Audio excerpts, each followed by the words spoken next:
Hi, and welcome to episode 13 of Full Moon Film Buff. Today we're going to be talking about The Undying Monster from 1943.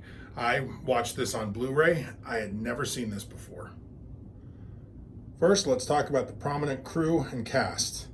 The film was directed by John Brahm, written by Lily Hayward and Michael Jacoby, with the effects done by Fred Serson.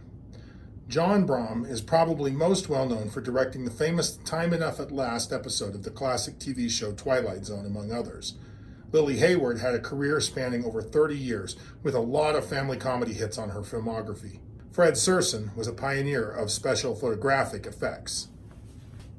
The cast includes James Ellison as Robert Curtis, Heather Angel as Helga Hammond, John Howard as Oliver Hammond, Bramwell Fletcher as Dr. Jeff Colbert, Heather Thatcher as Christy, and Hallowell Hobbs as Walton the butler.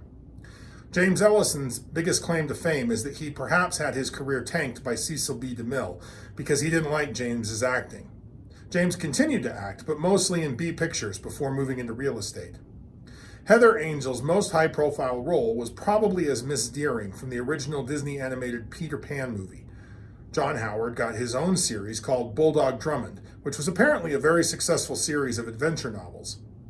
Barnwell Fletcher got so fed up with the studio system and being tied down by long-term contracts, he ultimately quit Hollywood and spent the end of his career as a theater actor.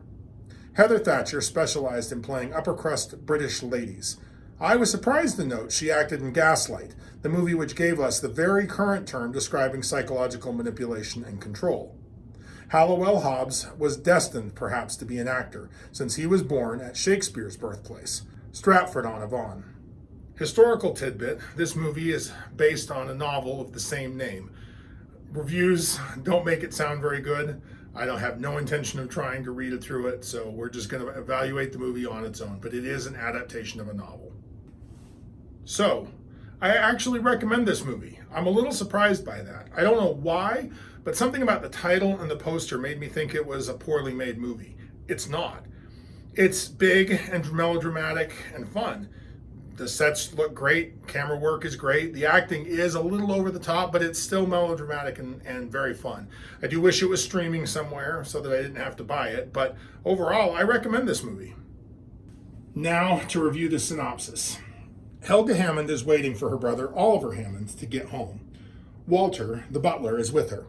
She calls Dr. Jeff Colbert to find Oliver has already left in the company of Dr. Colbert's nurse, Kate O'Malley. Helga and Walton hear a woman scream. Something attacks Kate. The household springs into action to search the rocky lane along the seaside cliffs. The dead and mangled body of Oliver's dog is found first. Oliver and Kate's unconscious and injured bodies are found next. There is a family legend dating from the Crusader era that the Hammond bloodline is cursed, doomed to be killed or kill themselves after encountering a strange monster. Scientist and investigator Robert Curtis and his assistant Christy are dispatched from Scotland Yard to investigate. Although the locals are convinced the attacks are the consequence of the Hammond family curse, Curtis seeks a scientific explanation. Christy hopes it will be supernatural, but expects science will prevail. Evidence the culprit might be supernatural is the fact it could sneak up on and do so much damage to a dog, all without leaving any tracks to find. Oliver has recovered quickly, but Kate remains in a coma. Curtis's investigation at the Hammond household reveals a number of unusual and suspicious details, including slamming doors and clanking chains, a secret room supposedly locked for years that someone has entered recently, and multiple statues of a strange dog-like creature in the Hammond family home. Dr. Colbert is clearly smitten with Helga and very protective of her and the Hammond family. He, Walton, and Walton's wife also obviously know something and actively hide things from the investigators. Dr. Colbert steals a book on Hammond family history and deliberately destroys footprints. Walton burns some kind of unknown evidence. During the investigation, Kate dies, and the case is sent to a coroner's jury for an inquest. There is some attempt to investigate poachers who have had prior conflicts with the Hammond family. Curtis gets Dr. Colbert to swear under oath Kate was not drugged.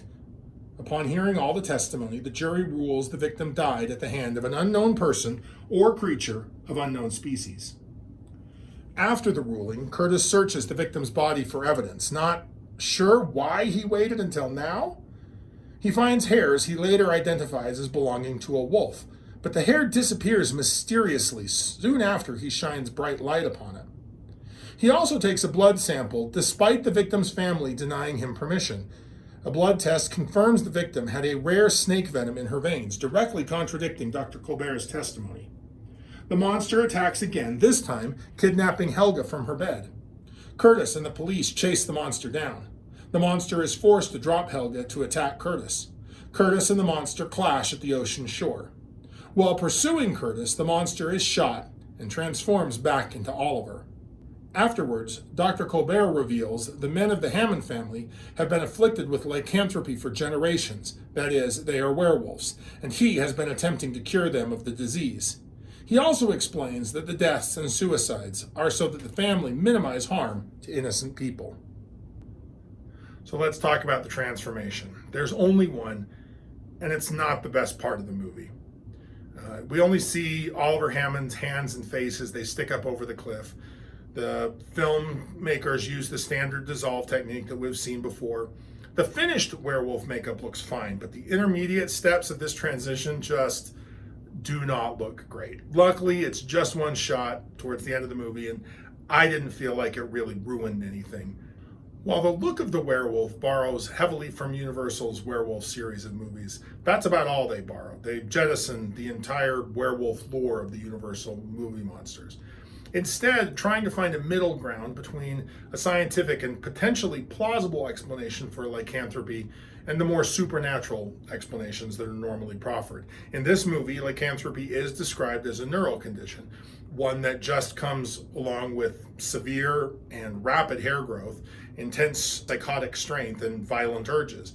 It should go without saying, but in the real world, mental illness does not usually or typically result in violent outbursts like this. Additionally, the conclusion that the movie comes to seems a little forced and pat. Dr. Colbert has worked against the investigators the entire movie, but all of a sudden he comes clean in the wake of the death of Oliver. And for that matter, the investigators don't seem too concerned with being able to report what actually happened. Curtis, as long as he knows what happened, that's enough for him, and he's willing to write it up in the report the way Dr. Colbert would like it to be written up, that Oliver killed himself. And that's what happened. Lycanthropy is clearly genetic in this movie, and it is true that some forms of mental illness do have hereditable components, so that's pretty accurate to the real world. So this film is probably the best representation of science and scientists that we've seen yet during this project. Spectrography is even a real thing, right?